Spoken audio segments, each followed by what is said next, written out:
शंकराचार्य एक अद्भुत जोश और मुस्तैदी से भरपूर इंसान थे। उनमें एक अजीब मिश्रण था, दार्शनिक और पंडित का, आस्तिक और रहस्यवादी का, कवि और संत का। और इन सब के अलावा वो एक सुलझे हुए सुधारक और आयोजक थे।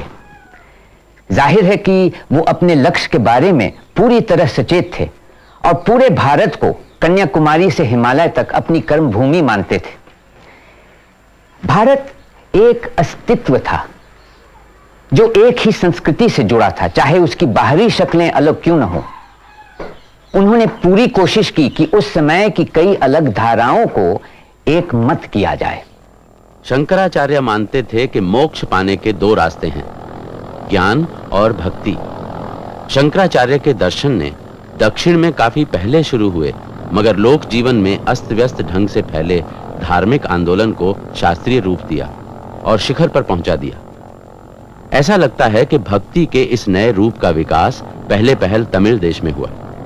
तमिल देवता मुरुगन को समर्पित पत्तुपाट्टू अर्थात 10 कविताएं नाम के एक मशहूर काव्य संकलन में भक्ति के नए रूप का इजहार दिखाई देता है। बसवण्णा का आंदोलन फैलता रहा।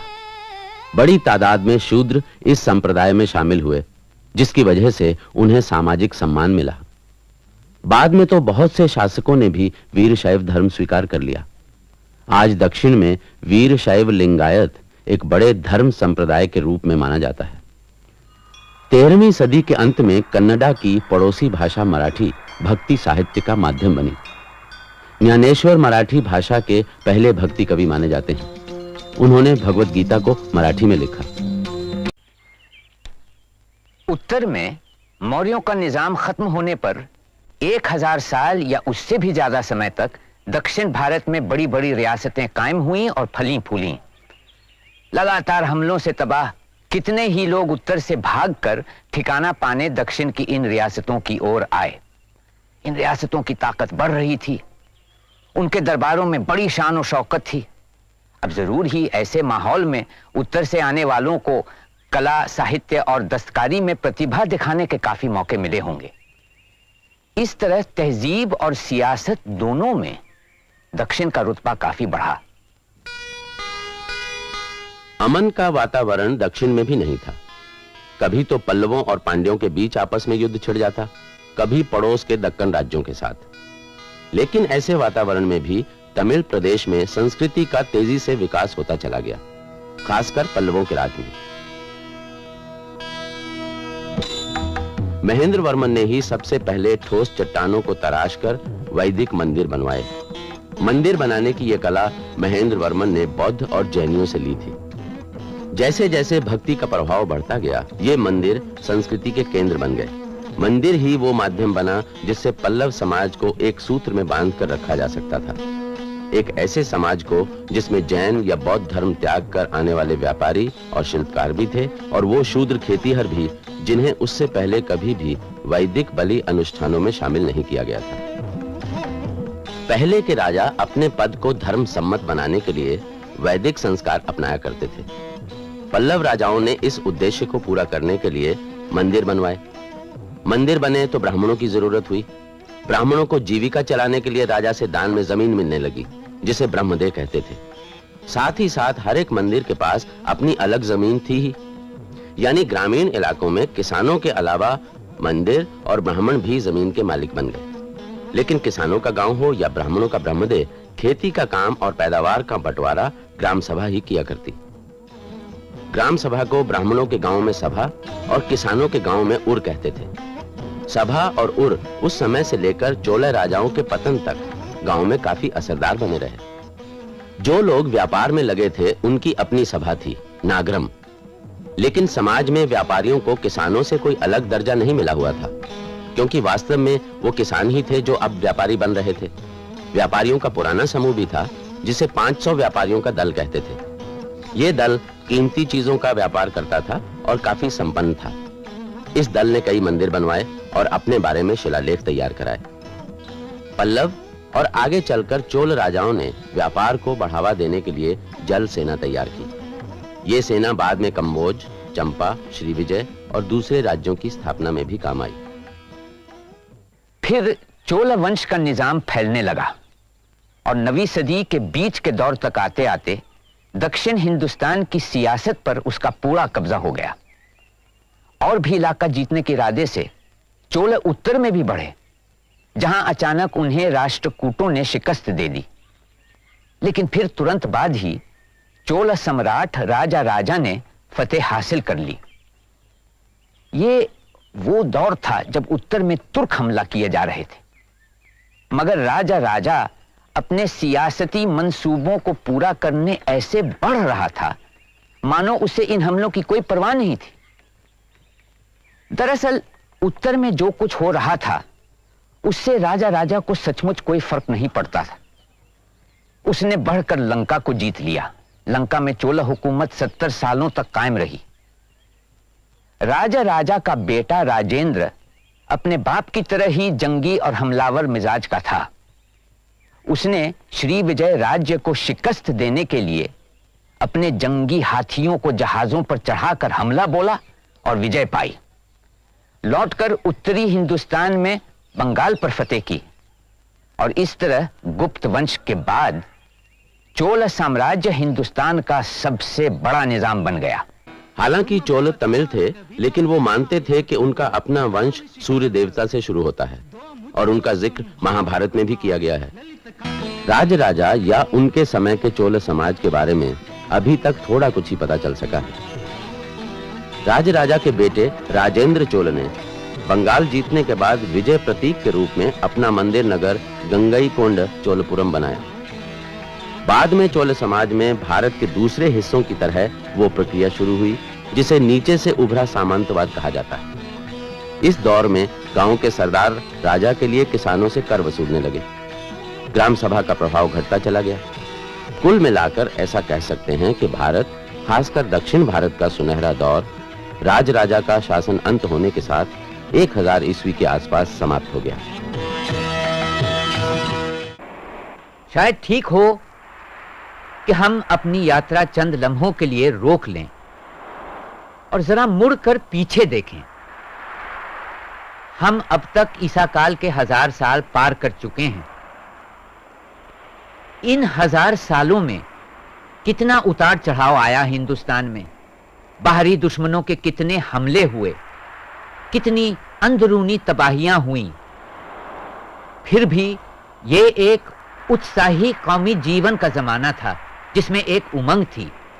दुनिया में चारों ओर फैलने की सकत थी।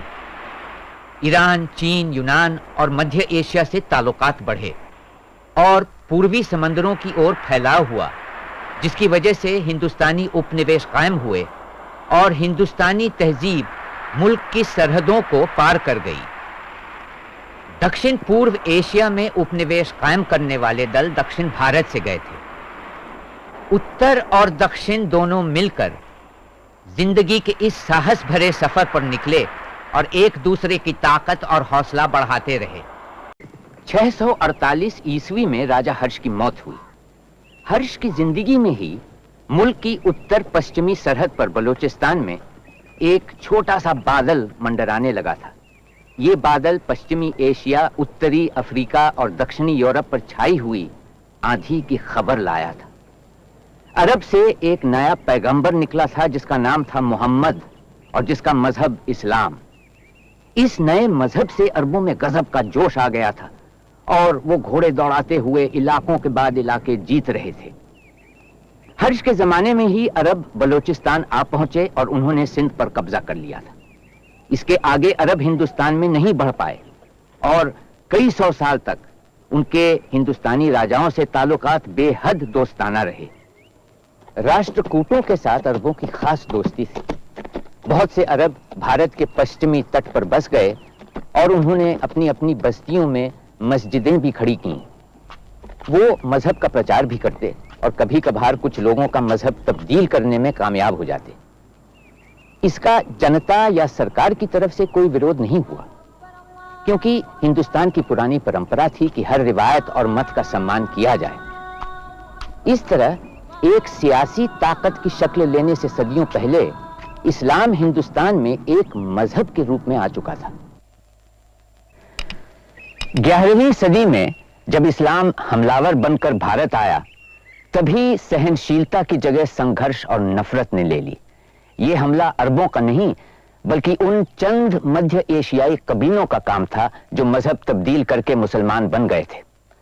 हाथ में तलवार लिए आग और कत्ल गारत फैलाने जो हिंदुस्तान आया, वो गजनी का सुल्तान महमूद था। महमूद हर साल हिंदुस्तान पर धावा बोलता, लूटता, मार काट मचाता और अपने साथ ढेर सारी दौलत और कैदी ले जाता। वो चाहता था कि गजनी शहर मध्य और पश्चिमी एशिया के मशहूर शहरों की बराबरी कर सके। इसलिए वो हिंदुस्तान से बड़ी तादाद में दस्तकार और कुशल शिल्पकार भी ले गया। 1030 ईस्वी में महमूद की मौत हुई। उसके मरने के 160 साल बाद तक हिंदुस्तान पर तुर्कों का कोई हमला नहीं हुआ, ना ही तुर्की हुकूमत पंजाब के आगे बढ़ा। फिर एक अफगान शहाबुद्दीन गोरी ने गजनी को जीतकर गजनवी निजाम को खत्म कर दिया। गोरी पहले लाहौर फिर दिल्ली आया, लेकिन दिल्ली के राजा पृथ्वीराज चौहान के हाथों वो बुरी तरह हार गया। गोरी वापस अफगानिस्तान चला गया और अगले साल बड़ी फौज लेकर आया। इस बार उसकी जीत हुई और वो दिल्ली की गद्दी पर बैठा। पृथ्वीराज आज भी अवाम में एक मशहूर शख्सियत हैं और उनके बारे में कई किस्से हैं। उत्तर भारत के सामंती वर्ग के लिए तुर्की हमले एक प्रलय बनकर आए। अपने दुख और जिल्लत को कविता के माध्यम से मिटाकर ही वो अपना गम गलत कर पाए। वीर गाथाओं में हालात को बहुत दुखद बनाकर पेश नहीं किया जा सकता था। जैसे कि पृथ्वीराज रासों में दिखाया गया है कि पृथ्वीराज ने अपनी पराजय का बदला लिया और एक शानदार मौत मरे, जबकि असलियत ये थी कि उन्हें मैदान जंग में हराकर मारा गया। पृथ्वीराज को हराने वाले शहाबुद्दीन के बाद दिल्ली में गुलाम वंश के बादशाहों का सिलसिला शुरू हुआ। सबसे पहला गुलाम बादशाह कुतुबुद्दीन हुआ, जिसने कुतुब मीनार बनवाना शुरू किया। गुलाम बादशाह बड़े खूंखार थे और इमारतों, कुतुब खानों को बर्बाद करने और ज्यादा से ज्यादा इलाका हासिल करने में यकीन करते थे। ये बादशाह हिंदुओं के साथ ऐसा सलूक कोई मजहब के आधार पर नहीं कर रहे थे, बल्कि एक विजेता की तरह जो हारी हुई कौम का हौसला पस्त कर देना चाहता है। गुलाम बादशाह तामीर के बड़े शौकीन थे और अपनी इमारतें, मंदिर वगैरह तोड़ ताड़ के बना लेते थे। उनके राजमिस्त्री ज्यादातर हिंदुस्तानी ही होते थे, लेकिन उन पर मुसलमानों के लाए तरीकों और तकनीक का भी असर हुआ।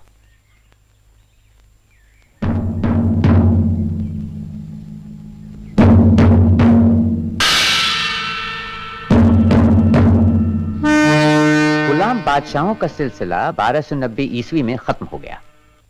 उसके बाद अलाउद्दीन खिलजी आया। दूसरों की तरह अलाउद्दीन भी तासवी था, लेकिन लगता है कि इन हिंदुस्तानी मध्य एशियाई बादशाहों के नजरिए अब बदल रहे थे। वो अब हिंदुस्तान को अपना वतन समझने लगे, यहां वो अजनबी नहीं थे। अलाउद्दीन की शादी एक हिंदू औरत से हुई थी और उनके लड़के ने भी वैसा ही किया। मालूम होता है अलाउद्दीन के राज में कुशल शासन व्यवस्था कायम करने की कोशिश की गई। इस बीच हिंदू इस्लाम कबूल करने लगे, लेकिन मजहब बदलने का सिलसिला तेज नहीं था। कुछ लोगों ने अपना धर्म इसलिए बदला कि इस्लाम उन्हें अच्छा लगा, कुछ ने खौफ की वजह से, और कुछ इसलिए मुसलमान हो गए कि विजयी पक्ष के साथ रहने में फायदा होता है। लेकिन असल वजह आर्थिक थी। जो मुसलमान नहीं थे उन्हें एक खास टैक्स देना पड़ता था जिसे जजिया कहा जाता था। जजिया की अदायगी गरीबों के लिए बहुत बड़ा बोझ था। इससे बचने के लिए बहुत से हिंदू मुसलमान हो गए।